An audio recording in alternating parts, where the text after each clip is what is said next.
Muy bien, señores, tengan muy buenas noches. Este día vamos a hablar un poco sobre introducción al modelo dimensional. El modelado dimensional, que es parte de lo que medio hablamos la semana anterior, que vamos a estar revisando, y hoy vamos a entrar ya de lleno a el trabajo a nivel de data warehousing. Entonces, a partir de hoy, vamos a comenzar a entender los conceptos básicos del modelado dimensional para entrar al diseño del data warehousing. ¿Qué vamos a ver hoy? Pues vamos a revisar un poco lo que estuvimos viendo la semana anterior. Vamos a hablar un poco sobre el concepto del modelado dimensional. Vamos a hablar un poco sobre cuál es la diferencia del modelado dimensional versus el modelado relacional, que pareciera igual, pero es diferente. Así que vamos a ver la diferencia. Vamos a entender un poco qué son las fact tables o las tablas de hechos.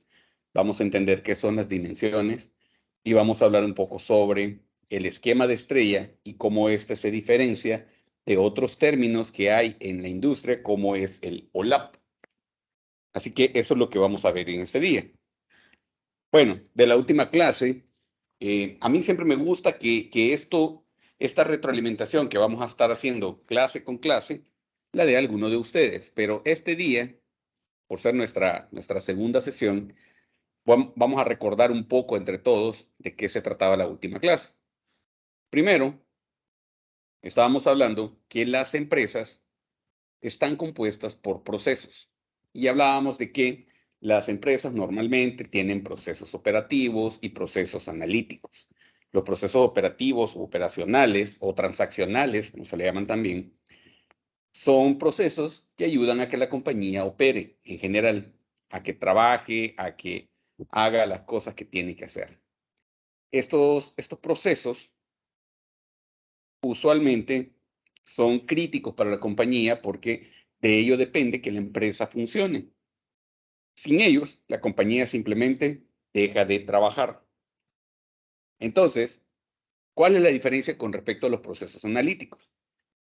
Los procesos analíticos decíamos que eran cualquier proceso para la toma de decisiones, cualquier proceso que ayuda a que la compañía pueda estar tomando decisiones basadas en datos.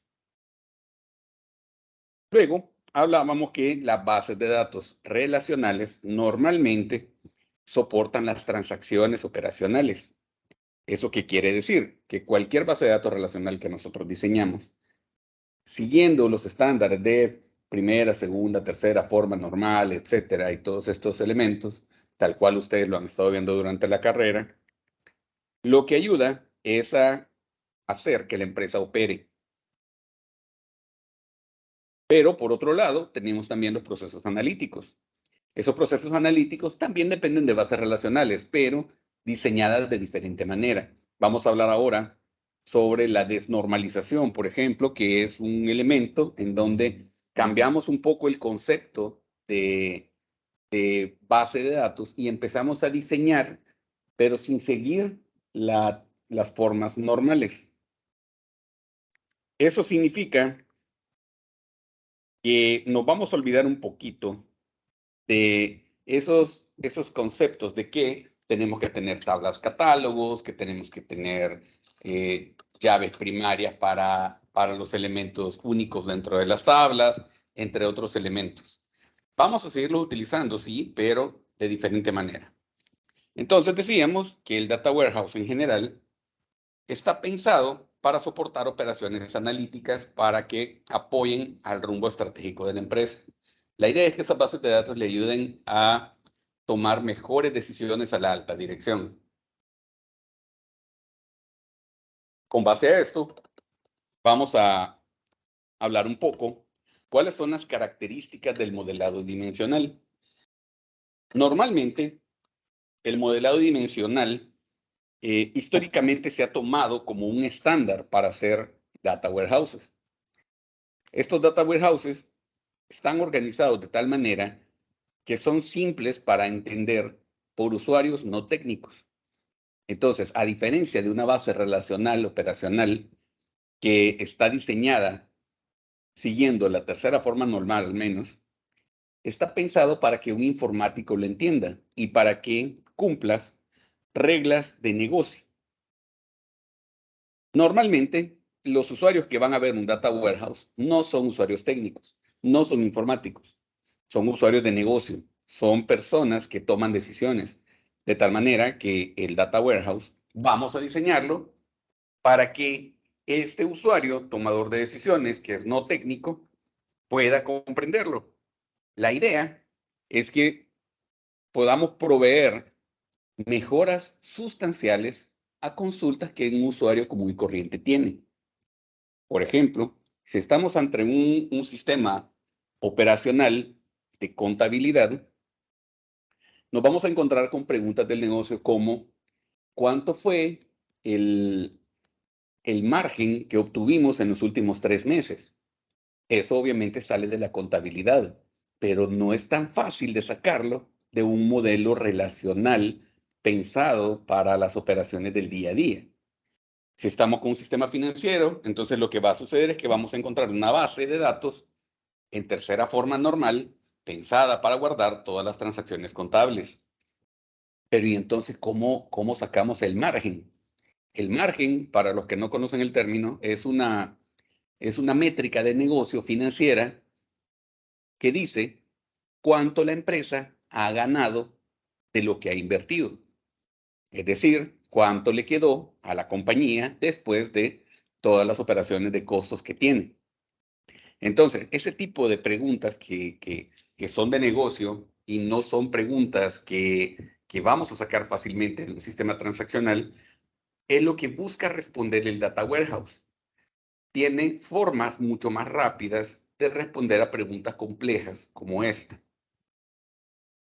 Normalmente implementamos sistemas de bases de datos relacionales, aunque en los últimos años se ha ido teniendo cierta inclinación hacia las bases de datos no SQL. Las bases de datos no SQL están pensadas para que la información no se guarde en formato de fila-columna, sino que se guarde en formato exclusivamente de columnas. Allí guardamos bases de datos que provienen, por ejemplo, de archivos CSV, de archivos en formato Parquet, de archivos en formato Avro, de ese tipo de archivos que no son relacionales. Archivos JSON son otro ejemplo clásico, que no tienen un formato per se, sino más bien tienen una semiestructura. Entonces esas bases de datos no SQL dan una orientación relativamente más simple que las bases relacionales. Pero lo usual es que se utilicen bases relacionales para un data warehouse. Este data warehouse principalmente tiene la característica que no sigue la tercera forma normal. Eso quiere decir que si nosotros tenemos, por ejemplo, un documento y ese documento tiene nombre de cliente, nombre de empresa, nombre de producto, qué sé yo, cualquier cosa, nosotros guardamos los datos tal cual. No quebramos la información en diferentes tablas, sino que la guardamos tal cual viene.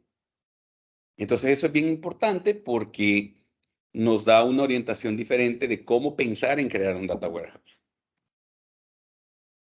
Si nosotros queremos entender un poco la diferencia que existe entre el modelado dimensional versus el modelado relacional, lo que vamos a encontrar es una serie de diferencias que dictan cómo nosotros podemos pensar a nivel dimensional.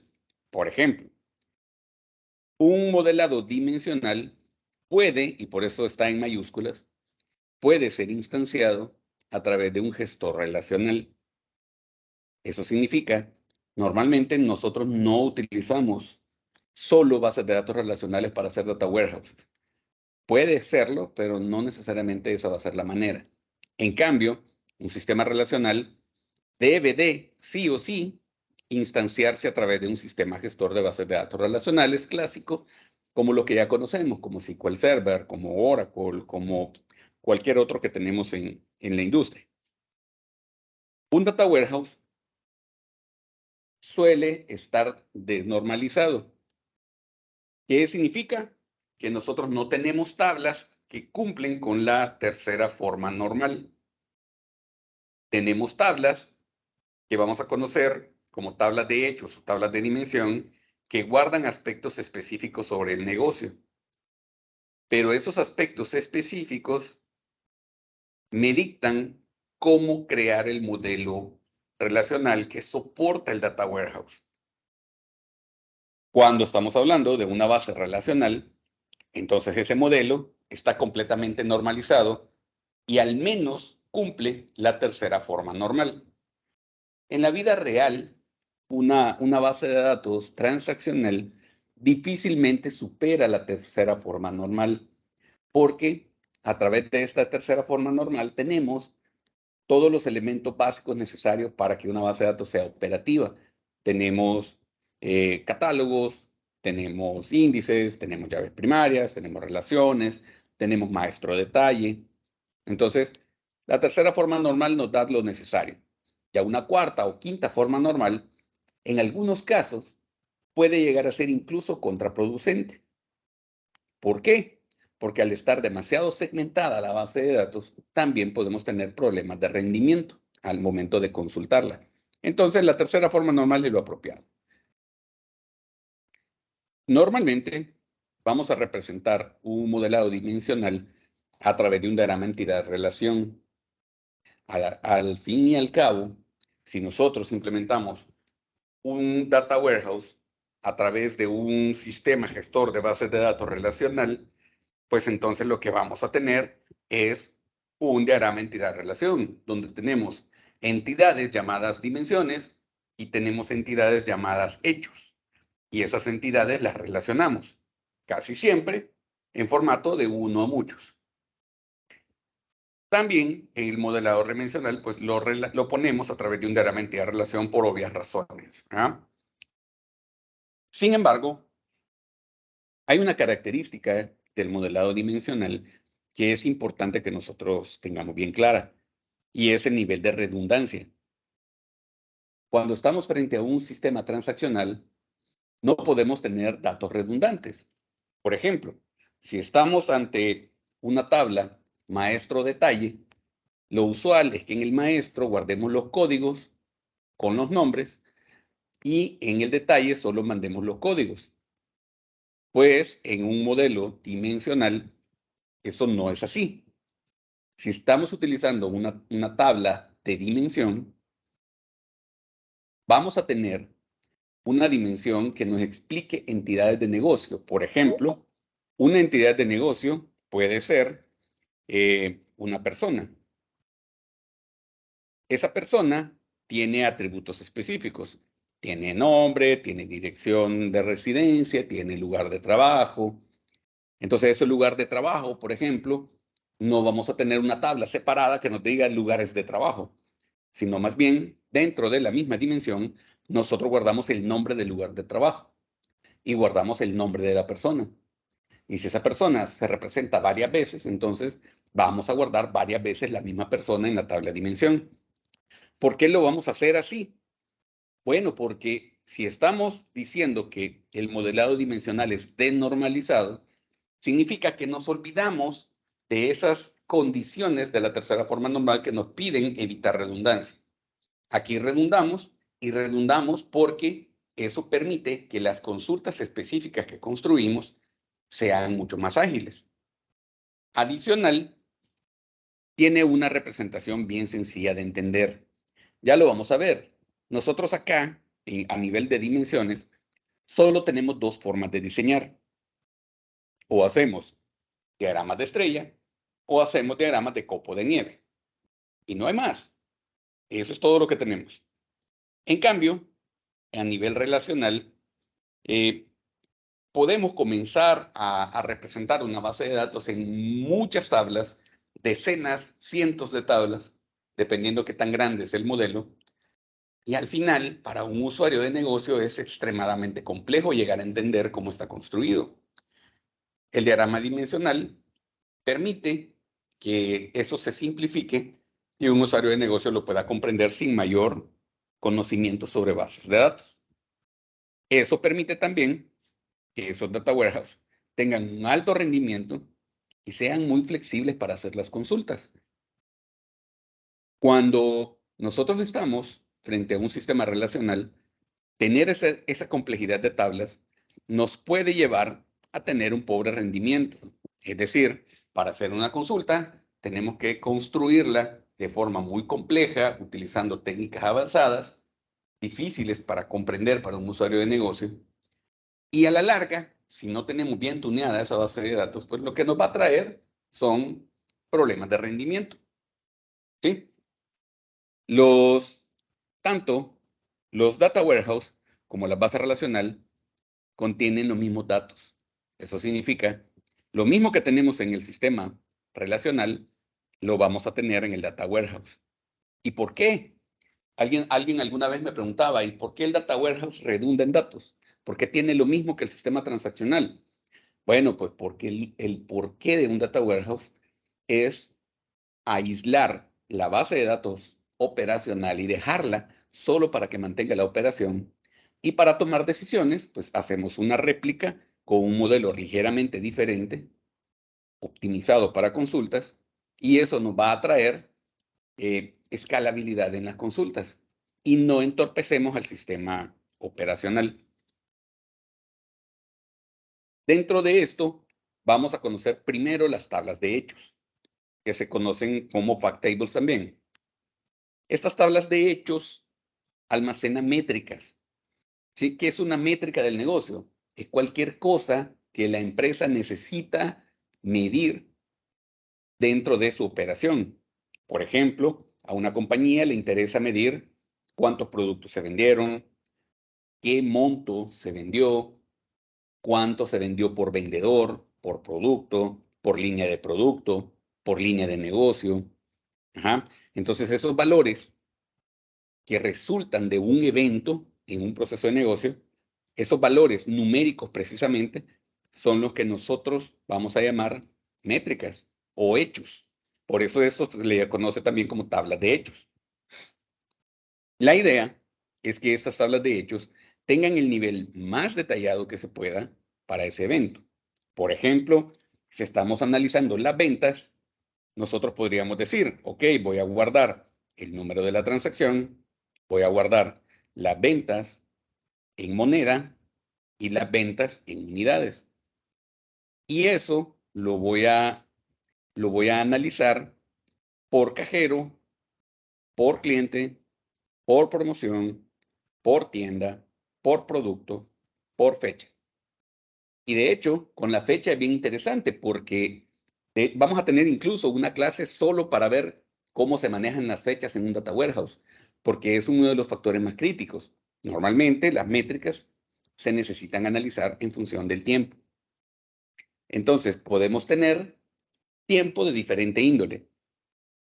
Por ejemplo, puede ser la fecha en la que el producto se recibió en bodega, la fecha en la que el producto se puso en el piso de venta, la fecha en la que el producto se vendió, la fecha en la que el producto se devolvió, la fecha en la que el cliente reclamó una garantía del producto.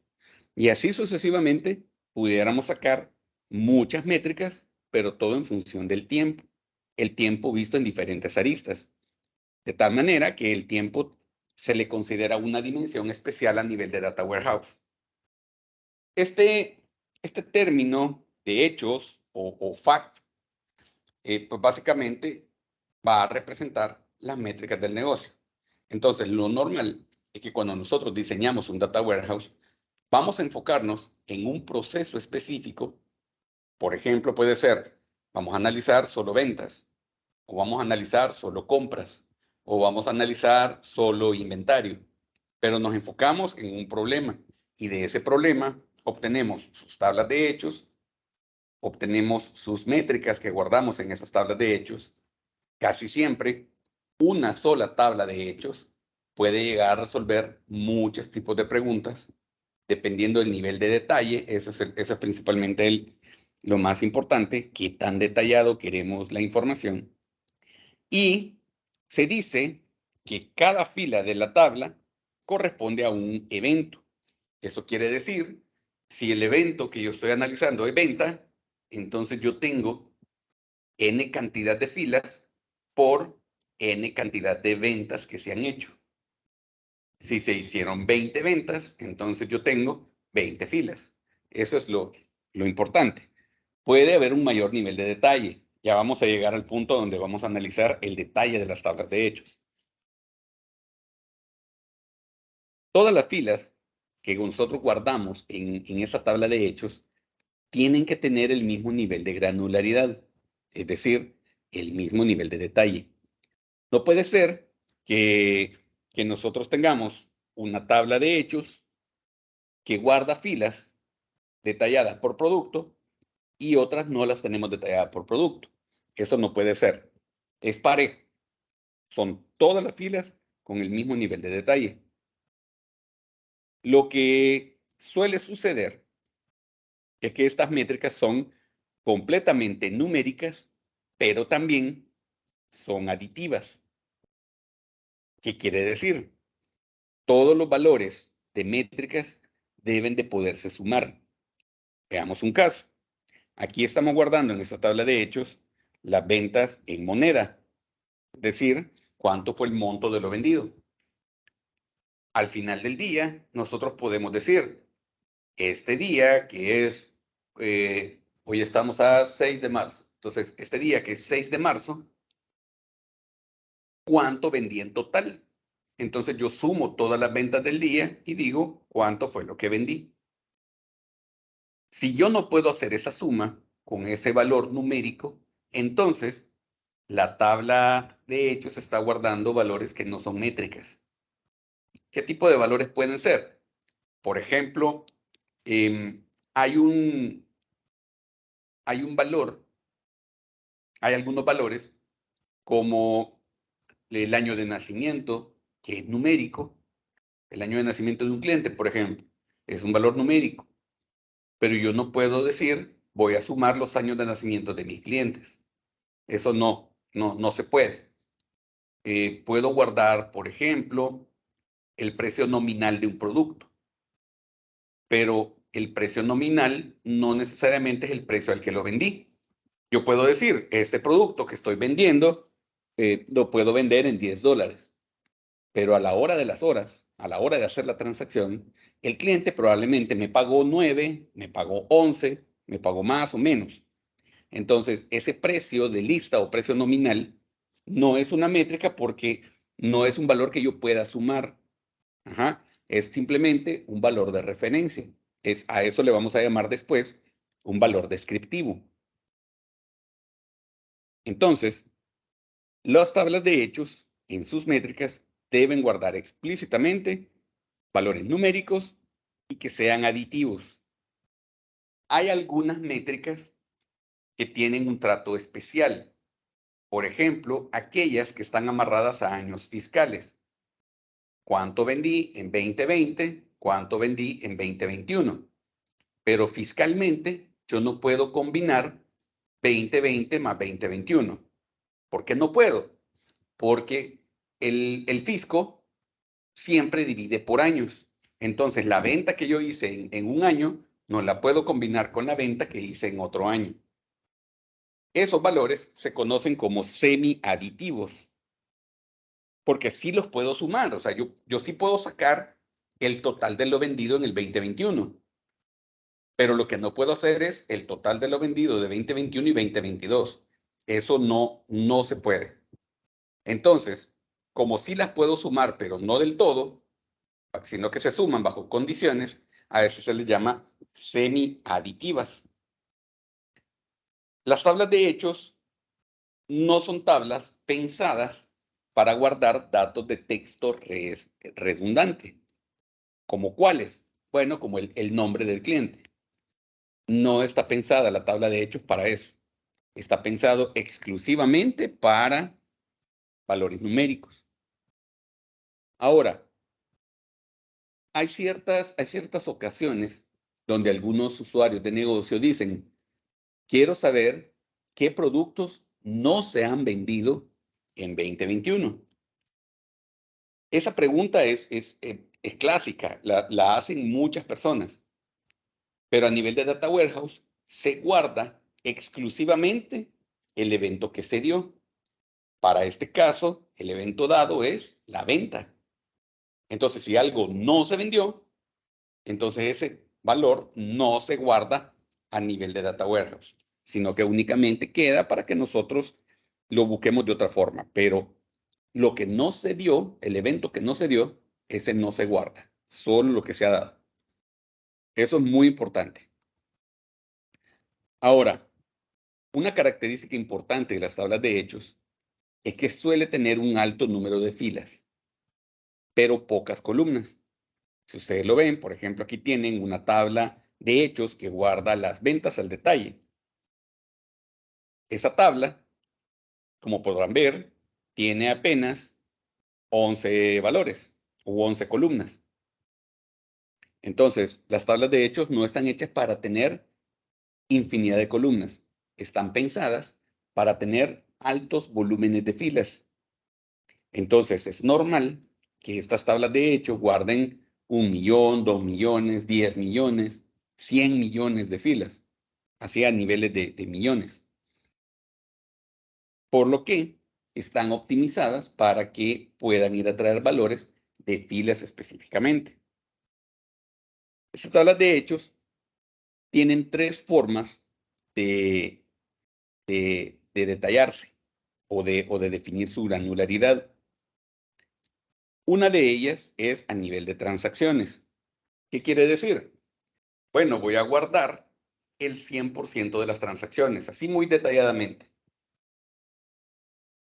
Esta tabla que ustedes están viendo acá, que es una tabla de hechos de ventas, guarda nivel de transacción porque es capaz de decirme cuánto vendí por número de transacción o alias número de factura. Eso es bien importante porque, permítanme, parece que hay alguien ingresando. A ver, denme un segundo. Ajá. Había alguien ingresando. Lo siento. Bien, entonces, es bien importante el nivel transaccional porque ese es capaz de decirme hasta dónde llegan el nivel de detalle. Pero resulta que a veces la cantidad de filas que se pueden requerir para guardar todas las transacciones es exageradamente alto. ¿Por qué? Imaginémonos un supermercado. Hablemos de un supermercado como Selectos. ¿Qué le pasa al Super Selectos? Que una sola caja en una sola tienda puede diariamente hacer miles de transacciones. Pongámosle un número. Pongamos que una caja hace 1000 transacciones diarias. Y en un supermercado promedio hay operando 10 cajas. Entonces estamos diciendo que solo ese supermercado puede generar 10,000 transacciones al día. Pero ¿cuántos supermercados, cuántas salas de venta tiene Super Selectos? Tiene 110, si no me equivoco. Entonces significa que en un día, todas las salas con todas las cajas pueden llegar a tener 10 millones de filas diariamente. Entonces, en un mes, estamos hablando que se producen 3,000 millones de filas. Si nosotros quisiéramos llevar eso al año, entonces estamos hablando de miles de millones de filas al año.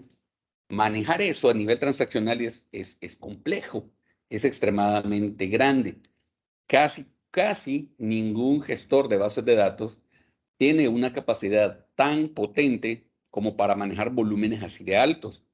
Los sistemas relacionales tienen esas limitantes.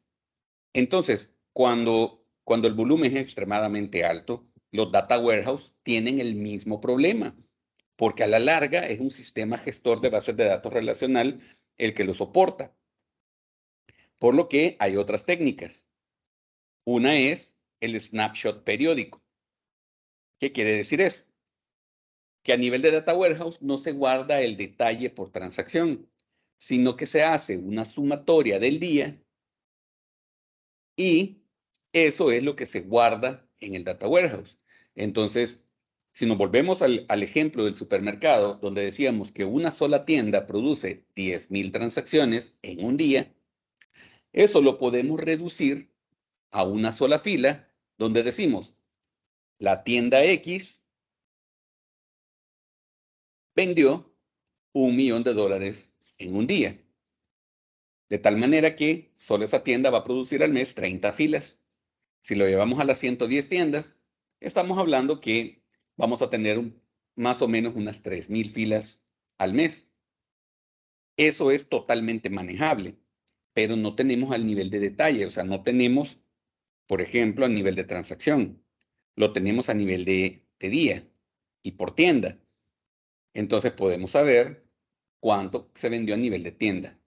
Pues esa operación de sumarizar la data e ir guardando en periodos pequeños se le llama snapshot periódico. Es muy útil para toma de decisiones porque imaginemos el director general de Superselectos. ¿Qué realmente necesita? Este director general muy difícilmente va a querer saber a nivel de transacción qué pasó. Va a querer saber a nivel de tienda cuánto vendió la tienda X, la tienda Y, la tienda Z en un periodo del 1 al 5 de marzo. Eso es lo que él probablemente va a querer saber. Entonces, guardar un snapshot periódico puede funcionar para esos casos. Hay otros donde se hacen snapshots acumulativos. Eso quiere decir que se va guardando lo del periodo anterior más lo del periodo actual. Y así constantemente, de tal manera que llegue un momento donde yo puedo saber cuánto se vendió en un mes completo con solo consultar una fila. Entonces, eso se llaman snapshots acumulativos. Usualmente, estas tablas de hechos tienen varias llaves foráneas, dependiendo de la cantidad de dimensiones que tiene el Data Warehouse completo. Lo normal es que hayan al menos 2 llaves foráneas o más. En este caso, la tabla de hechos de ventas, si lo ven, tiene varias llaves foráneas, que son las que están representadas por FK. ¿Qué quiere decir? Que esta tabla de hechos está ligada a una dimensión que guarda el cajero, otra dimensión que guarda el cliente, otra dimensión la promoción, otra dimensión la tienda, otra dimensión el producto, otra dimensión el tiempo. Entonces tiene en total 6 llaves foráneas. Es lo mismo que tiene 6 dimensiones. La llave primaria de esta tabla de hechos es una llave compuesta por todas las llaves foráneas. ¿Eso qué quiere decir? Que nuestra llave primaria es una llave integrada por 6 campos para este ejemplo de tabla de hechos.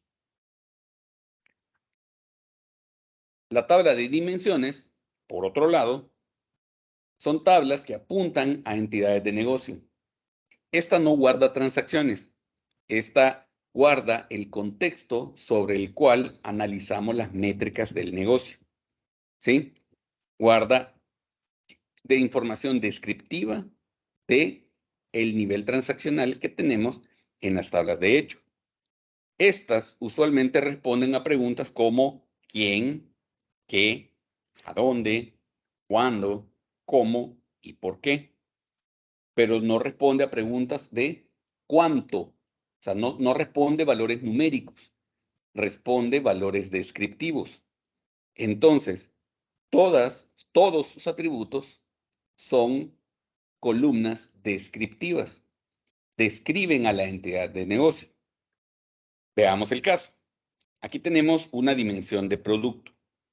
En esta dimensión de producto tenemos la descripción del producto, la marca, la categoría, el departamento, el tipo de paquete, tamaño de paquete, entre otros. Si lo ven, en esta dimensión de producto no se guardan, por ejemplo, el código de la categoría de producto, que sería lo que usualmente hacemos a nivel de base relacional. Creamos un catálogo de categorías de productos. Creamos un catálogo de departamentos, un catálogo de marcas. Aquí no, aquí desnormalizamos eso y en lugar de guardar esos códigos, guardamos directamente los textos.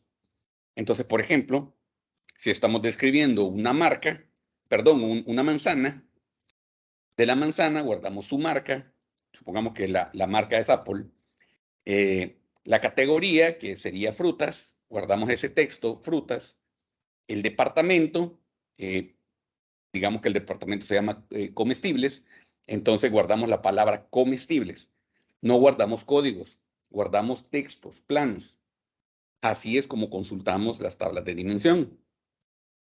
Entonces, estas tablas de dimensión se suelen utilizar como filtros para sacar los valores de las métricas que nosotros queremos.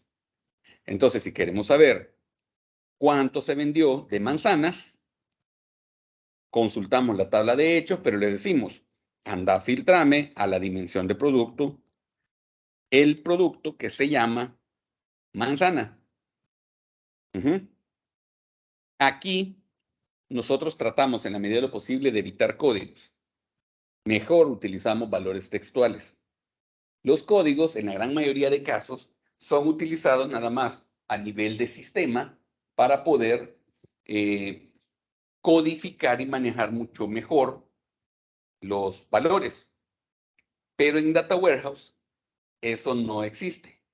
Lo usual es que se utilicen los textos, porque si recuerdan, eso está pensado para que un usuario de negocio pueda comprender perfectamente de qué estamos hablando. ¿Sí? Entonces, al usuario de negocio difícilmente lo vamos a hacer entender mostrándoles códigos. Hay algunas excepciones, hay algunos usuarios de negocio que manejan la información mejor a través de código que nombre, pero son excepciones. En el 99% de los casos, los usuarios de negocio no buscan códigos, buscan nombres como tal. Entonces, así los manejamos a nivel de dimensión.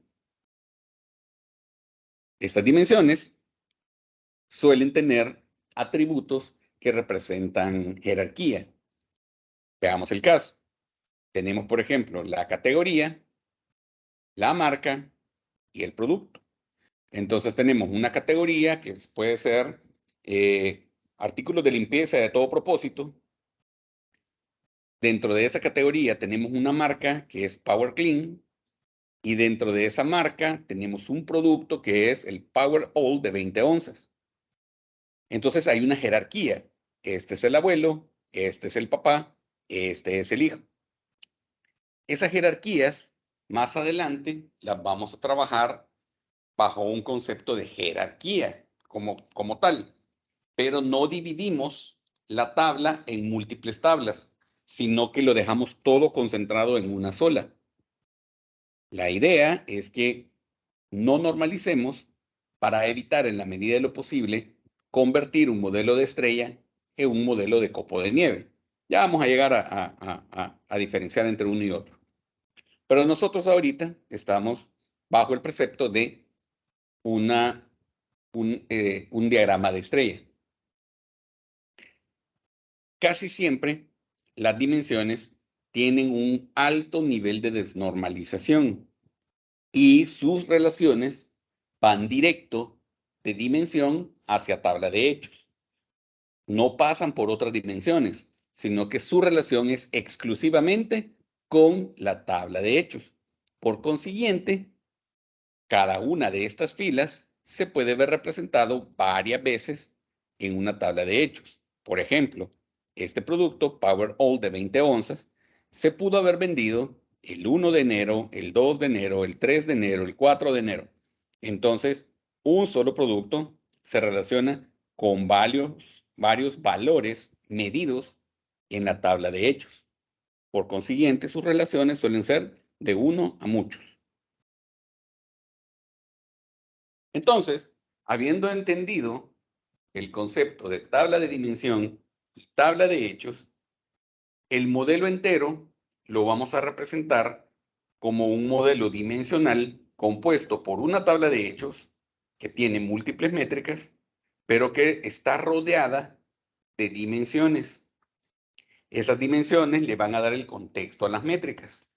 Así, ustedes van a ver que en la tabla de hechos donde se miden las ventas en dólares, vamos a poder ver esas ventas por fecha, por tienda, por cliente, por producto, por promoción, por cajero y por cualquier otra tipo de dimensión que nosotros necesitemos que la tabla de hechos se relaciona. Entonces ya no solo tengo el numerito de lo vendido, sino que ese numerito lo tengo segregado dependiendo de cada uno de estos elementos. ¿Ok? Eso le da mucha simplicidad, le da simetría al modelo.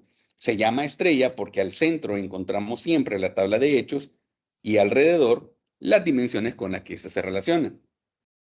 Entonces, para un usuario de negocio, resulta relativamente simple entender lo que se está midiendo y cómo se está midiendo. Si recuerdan, las dimensiones responden al qué, al cuándo, al cómo, por qué, etc. Entonces, si nosotros decimos, este día vendimos $100, el usuario de negocio les puede preguntar, ¿y esos $100 de qué son? Ah, es que se vendió manzanas al cliente Fabricio, al cliente Juan Pérez y al cliente Hugo. Lo vendimos en la tienda que está en San Salvador el 2 de febrero con esta promoción y la vendió el cajero Ana Paz. Entonces tenemos bien identificados los datos que al usuario de negocio le pueden interesar dentro de un solo modelo de estrella. ¿Sí? Ahora, ¿es este tipo de modelos de alto rendimiento para estas consultas? Sí. O sea, este tipo de modelos está hecho explícitamente para que los motores de bases de datos los devuelvan extremadamente rápido. Y cada dimensión suele ser un punto de entrada a los datos. Eso significa cada dimensión va a tener un momento en el que se pueden trabajar los datos respecto a las tablas de hechos. Permítanme un segundo.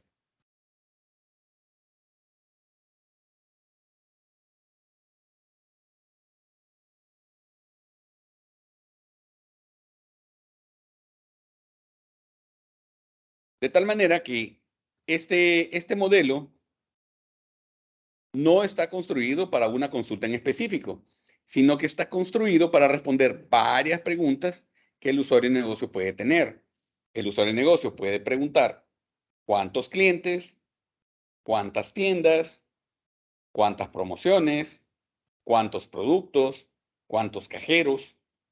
Puede saber en qué fechas fue hecho y lo puede agrupar por mes, por trimestre, por semana, por día, por año, como el usuario de negocio lo requiere. De tal forma que cuando nosotros vamos a extraer información de un modelo de estrella más o menos como este, donde tenemos la tabla de hechos al centro y tenemos dimensiones alrededor, nosotros le vamos a decir a las herramientas de visualización que vamos a ver más adelante en este curso de especialización, qué métrica va a ir a traer a la tabla de hechos y adicionalmente, qué atributos de cada dimensión son los que a mí me interesan. Entonces, lo normal es que los atributos hagamos un select distinct. Ese select distinct me permite ir a traer solo los datos que requiero y adicionalmente me permite filtrar en función de otro conjunto de dimensiones. Aquí las herramientas más modernas hacen este trabajo de manera automática, de tal forma que nosotros ni siquiera tenemos que escribir un select como el que tenemos.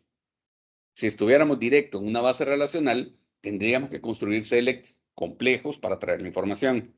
Pero las herramientas analíticas modernas hacen eso por nosotros. De tal forma que si nosotros hacemos un buen modelo de estrella, las herramientas analíticas leen el modelo de estrella de forma nativa. Veamos herramientas como Tableau, como Power BI, como Qlik, que son herramientas muy populares en estos días, pero que están optimizadas para leer modelos de estrella. Ustedes a Power BI le pueden subir cualquier modelo de datos y él lo va a leer. Pero cuando nosotros le cargamos un modelo de estrella, él automáticamente sabe cuál es la tabla de hechos, cuáles son métricas, cuáles son llaves foráneas que van a dimensiones, sabe cómo se comportan los atributos de las dimensiones, sabe cómo agrupar, cómo filtrar, automáticamente sabe todo eso. Entonces es muy importante que nosotros tengamos bien diseñado el modelo de estrella que vamos a utilizar. Más adelantito, quizá en un par de semanas, vamos a estar ya construyendo modelos de estrella a partir de bases relacionales. Entonces yo les voy a decir, miren, aquí tenemos esta base relacional y nosotros necesitamos construir un modelo de estrella que responda a las preguntas A, B y C. Entonces ustedes van a entrar en el mundo de diseñar modelos de estrella.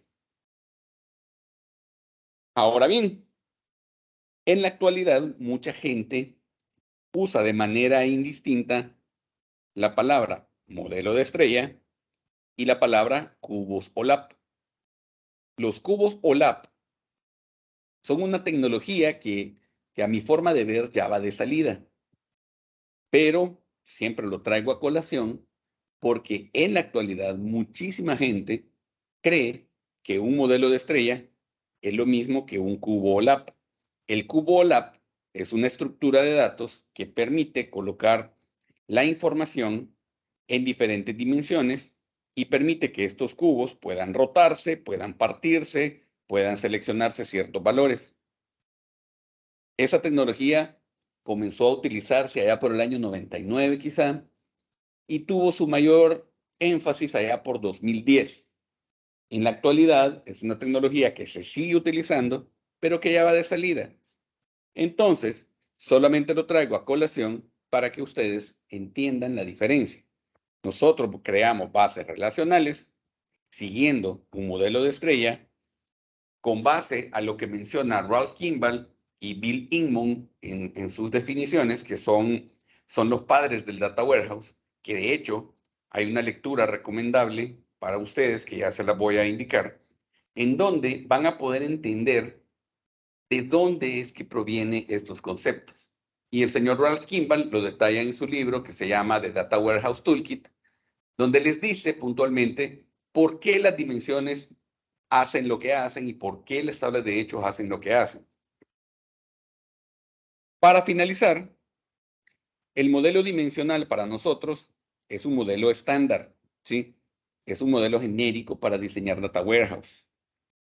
Al igual que un modelo relacional, ese modelo dimensional se puede almacenar en un sistema gestor de bases de datos relacional, aunque la manera en la que se relacionan las tablas y el grado de normalización principalmente va a ser completamente distinto.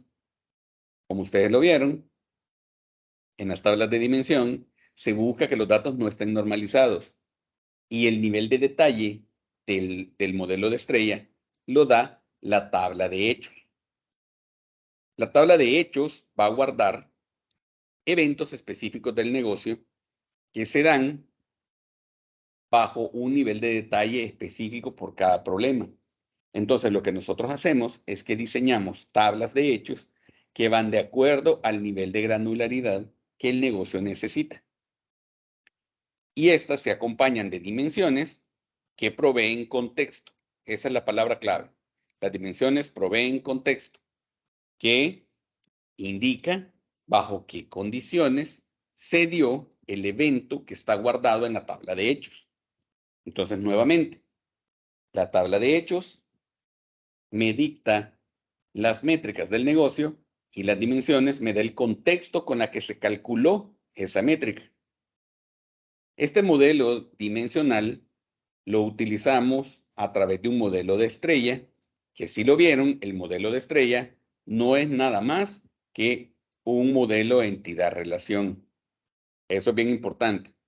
Parecieran bases de datos semejantes a las bases relacionales, pero no. Tienen esa forma específica de diseñarse. Y por último, la diferencia que hay entre modelos estrellas y cubos OLAP es la forma en que los datos se almacenan. Los modelos de estrella, ya dijimos, tablas de hechos y dimensiones. Los cubos OLAP son estructuras de datos que guardan la información en múltiples dimensiones que se pueden colocar en diferentes posiciones para ver diferentes perspectivas del negocio. Ya para terminar, hay una lectura recomendada que les quiero dejar, que ese es el libro que se llama The Data Warehouse Toolkit, tercera edición de Ralph Kimball. Ese libro, yo no debería decirlo, pues, pero ese libro lo pueden encontrar ustedes en PDF. ¿Sí? No hay necesidad que lo compren si es que no lo quieren comprar. Yo siempre recomiendo que lo compren porque es un libro que nos va a servir casi de Biblia para lo que nosotros vamos a estar haciendo en este curso. Pero lo pueden conseguir y les recomiendo que lean de las páginas 7 a la 18. Allí van a encontrar un resumen muy bueno de lo que nosotros acabamos de ver en esta sesión. Ante esto, no sé si hay alguna pregunta, algún comentario.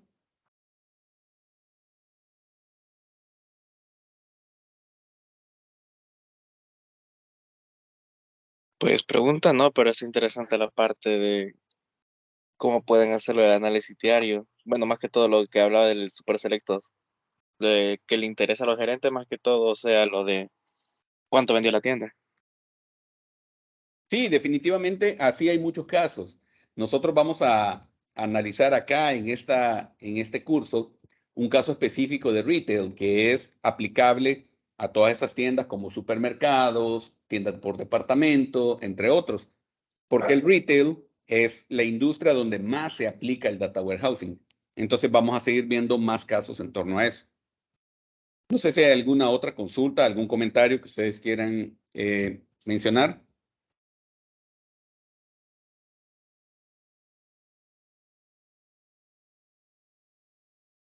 Bueno, esta clase se la voy a subir esta noche al aula virtual para que la tengan. Voy a ir colocando en el aula virtual todas las presentaciones y un enlace a los videos para que los tengan ahí en el aula. Sin embargo, para acceder a ellos, necesitan que esté activa su cuenta de TI. Así que si hay alguno que no tiene activa su cuenta de TI, porfa, vean cómo lo pueden resolver. Pueden pedir soporte a la universidad para que les resuelvan su acceso. Muy bien, señores. ¿Alguna otra consulta, comentario?